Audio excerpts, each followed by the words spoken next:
I start my career with Dilmah on 1st January 1998. I'm a chemical and process engineer. I joined Dilmah production team as an assistant production manager.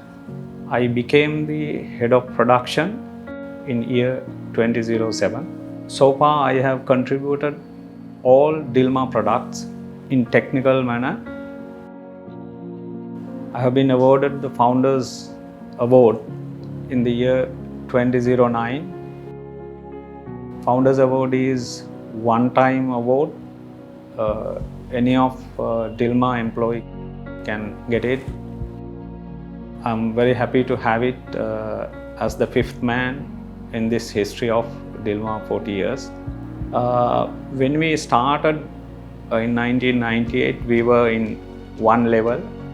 With his guidance, attention, we reached to the current manufacturing level because he always looked to have innovative development.